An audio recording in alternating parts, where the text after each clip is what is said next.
qu'une réunion a été programmée, on l'a appris aujourd'hui, le 1er décembre prochain entre les différents acteurs. Hier, Daniel, tu as appelé à ce que les gens se mettent autour de la table. Bon, je ne sais pas s'ils t'ont écouté toi ou s'ils se sont dit sans toi qu'il fallait effectivement le faire. Tu vas nous dire que c'est toi.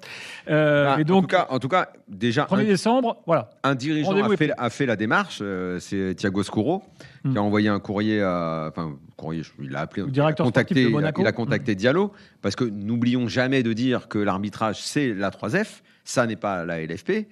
Il a contacté Diallo et il a appelé à ce fameux « mettons-nous à table ». Parce que jusque-là, tu avais, on le dit tout le temps, tu sais, au mois d'août, là, c'est quand les arbitres vont dans les clubs. Mettons-nous autour de la table. Oui, la table, c'est pour manger. Oui. Et ils vont dans les clubs pour faire un peu la leçon. Voilà, cette année, comment ça va se passer. Pour les mains, s'il y a eu des modifications de règles. Chaque club reçoit un petit peu les instructions. Les arbitres y vont. Et il n'y a pas réellement de débat à ce moment-là. C'est plus, en gros, la présentation d'éventuelles réformes ou de comment ça va se passer avec les arbitres pour la saison. Là, visiblement, ce qui est demandé, c'est une réunion qui donc impliquerait tous les acteurs des différents clubs avec les arbitres. Mais le problème, c'est qu'on ne sait pas vraiment pourquoi. C'est quoi? Leur demander comment vous arbitrez, est-ce que vous êtes bon, vous êtes nul, qu'est-ce que vous voulez faire? En fait, on ne comprend pas bien cette histoire de on va aller tous autour d'une table, on va discuter. On a le sentiment qu'on est arrivé à une espèce de point de saturation. Si on en parle autant, parce que nous, ce n'est pas tellement notre tradition dans l'after de parler de ça, mais c'est que Monaco se plaint. Marseille, ça va pas. Lyon, on n'en parle même pas. Eux, c'est carrément l'idée que c'est depuis le début de la saison, on commence à faire le traditionnel. Et si on avait été arbitré normalement, on aurait 3-4 points de plus. Enfin, tu n'as pas... C'est le Marseille de l'an dernier, en fait, ce qu'ils font là. Oui. Bon, comme Marseille également dans la colonne de la chouine. En plus, Marseille, ils mélangent championnat et Coupe d'Europe, donc ils ont l'impression d'être noirs, comme beaucoup de clubs.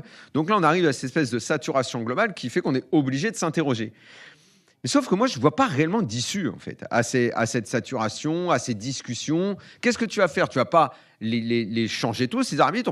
On peut évidemment dire ouais, Bastien, il n'est pas terrible, un tel, il est mieux. On sait très bien qu'il y a des classements. Et sur un match, l'autre, il a été mauvais. Donc, il est suspendu pendant 2 matchs. Tu ne le revois pas et il revient. Ah, mais non, mais je n'ai fait qu'appliquer le règlement. Mais Frappard, elle est nulle. Ah, ouais, mais Frappard, elle est là parce que c'est une femme. Enfin, on va tourner en rond, en fait, sans arrêt, autour des mêmes thèmes, des mêmes discussions. On réclame de la cohérence. Mais à quel moment l'arbitrage dans le foot a été cohérent? Ça n'a jamais existé.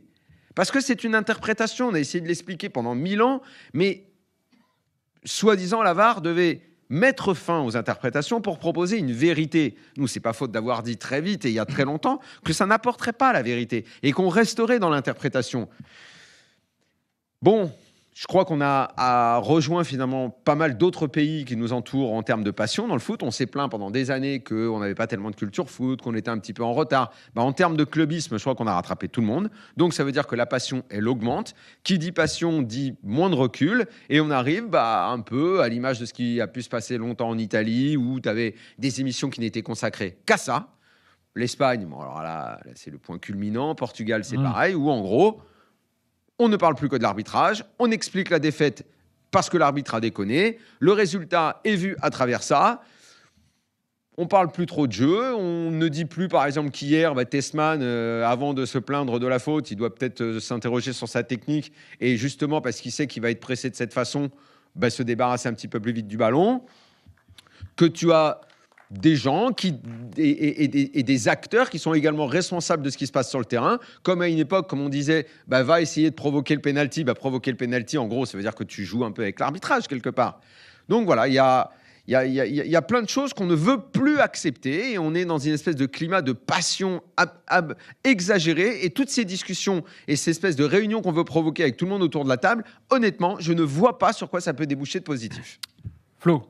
En fait, le problème de la passion qui semble, selon toi, évoquer une forme de culture foot et qui consisterait à maintenant, comme les autres, débattre essentiellement de l'arbitrage, pour moi, c'est une défaite de la pensée footballistique. C'est-à-dire que, ce que tu as dit à la fin, c'est-à-dire que quand tu arrives à à commencer tous les débriefs de match, puisque c'est le cas dans plein d'endroits, pas chez nous, mais ça peut le devenir aussi par ça, je pense, je l'ai déjà dit 1000 fois, qu'à mon avis, c'est une défaite. Mais bon, après, on peut aussi prendre le prisme de la passion, comprendre que ça peut énerver quand tu as des décisions contestables, mais j'ai quand même envie de dire que dans le match d'hier, et notamment dans l'après-match d'hier, quand je vois que ce que dit Tolisso, ce que dit Mathieu Louis-Jean, effectivement, comme disait Jean-Louis, c'est un peu ce que faisait l'OM l'an dernier. C'était même la Gazette qui s'est est-ce que tu lâchée auras un peu noté à qu'ils le distance. disent sur un ton extrêmement posé et très calme. Nouveau, mais il n'y avait pas l'expression d'une colère. Non, Mais ce qui mais est plus grave pour moi. ouais, On va dire que- absolument. C'est-à-dire que je pense, quand j'ai entendu Mathieu Louis-Jean,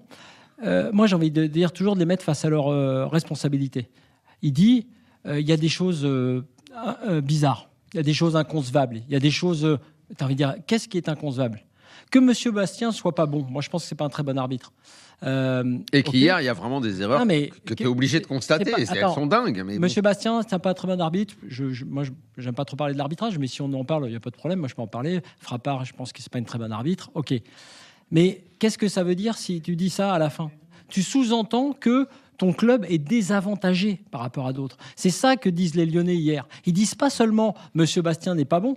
Ils disent c'est quand même bizarre parce que regardez à Rennes, Calismera, l'épisode, vous vous en souvenez, Ils disent qu'il y regardez a là. incohérence Ils disent, surtout dans les ouais, décisions. mais il y a toujours cette petite musique. Et c'est ça que j'avais reproché à l'OM l'an dernier. Et l'OM a abandonné ce combat. Et j'en sais gré à Mehdi Benatia. Et ils sont trompés, à mon avis, puisque je pense que c'était une stratégie. Bah, c'est allé très loin aussi à Marseille. Oui, mais On c'est s'est allé, peut-être rendu c'est compte allé- de c'est l'erreur. allé très loin, mais c'est toujours dans une musique qui plaît aux supporters. Et moi, je me dis que ce populisme-là est ultra dangereux. C'est-à-dire que tu veuilles mettre sur le terrain, sur le centre du terrain et mettre des gens autour de la table de l'arbitrage et du problème de l'arbitrage et des problèmes de l'arbitrage, ok. Est-ce qu'on a des arbitres assez bons ? Est-ce qu'ils sont assez bien formés, etc., etc. Très bien. Est-ce que les gens arbitres VAR sont suffisamment formés pour être arbitres VAR ? Moi, je veux bien tous les débats. On est contre la VAR dans l'after, mais elle existe, il faut améliorer tout ça. Mais moi, ce qui me gêne, c'est les sous-entendus. Qu'est-ce qu'on sous-entend ? Est-ce qu'on sous-entend qu'il y a des arbitres qui favorisent des équipes par rapport à d'autres ? Dans ce cas-là, il faut le dire. Il faut avoir le courage de le dire. Moi, je pense que non. Je pense qu'effectivement, il y a plein d'erreurs qu'on oublie. Quand les Marseillais parlent de problème d'arbitrage, aucun Marseillais ne me parle du carton rouge du Havre Oui, par rapport à sur le et sur le pareil penalty. contre l'Orient, c'était une décision qu'on pouvait si trouver tu veux, bidon. si tu veux, Oui. ce qui me gêne dans ce débat sur l'arbitrage, on peut avoir un débat. Oui, c'est Je que tu as pense- une vision qui est. on a un qui souci. est- Je pense pour le foot. segmenté. Je pense que pour le coup qu'on a un problème effectivement de qualité sur certains arbitres et Bien sûr. d'arbitrage français. Il faut pas se le cacher. Ça, c'est vrai. Mmh. On Ouais. a en revanche de Ça- très bons arbitres aussi. Mais moi, ce qui me gêne au plus haut point, c'est que tu l'as dit hier. Le débat sur Tessman, le débat sur Lyon, qui a fait un très bon match d'ailleurs par rapport à sa composition, par rapport au PSG, à l'adversaire. Tout ça est presque passé. Même les qualités lyonnaises sont passées à l'as parce qu'ils te disent juste on s'est fait voler. Moi, je crois que le résumé de ce match-là, c'est pas que Lyon s'est fait voler. Et dernier point, je veux le dire pour un problème sur l'interprétation et pour dire que, comme tu l'as dit, l'interprétation, il y en a toujours, il y en a encore plus parce que dans la VAR, il y en a aussi devant les écrans. Les gens m'ont dit, j'en ai croisé plein, des Lyonnais qui m'ont interpellé, qui me demandent mais toi, qu'est-ce que tu penses sur l'action de Tessman et Vitinha ? Alors je vais dire, je vais te répondre.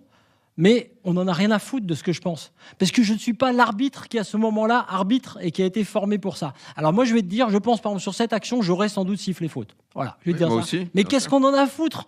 Ouais. Et moi, j'ai vu 10 mecs qui m'ont dit, on va siffler faute, j'aurais sifflé faute. Et j'en ai vu 10, y compris des techniciens du foot d'ailleurs, qui m'ont dit, non, j'aurais pas forcément sifflé faute. Et donc voilà. Donc, s'il y en a 10 et 10 qui disent Oui, mais ça... il n'y a plus d'acceptation. Non, de mais ça. Je sais pas ce que s'il y a je veux une te dire, époque c'est où on l'a que- accepté, non, juste hein. pour La finir. parole à Jean-Louis, s'il vous Non, plaît. juste pour finir, c'est si tu en as 10 et 10 qui disent ça, alors il faut faire confiance à l'arbitre au centre Ouais. du terrain, si tant est que cet arbitre soit Et- suffisamment bien formé et bon. Mais la logique est que hier, Bastien, et il n'y a pas eu de faute évidente pour que le VAR revienne sur l'action, a dit, j'ai l'impression, j'interprète qu'il n'y a pas faute. Eh ben, vas-y, roule, il n'y a pas faute. Ouais. Alors que moi, je pense qu'il y a peut-être faute.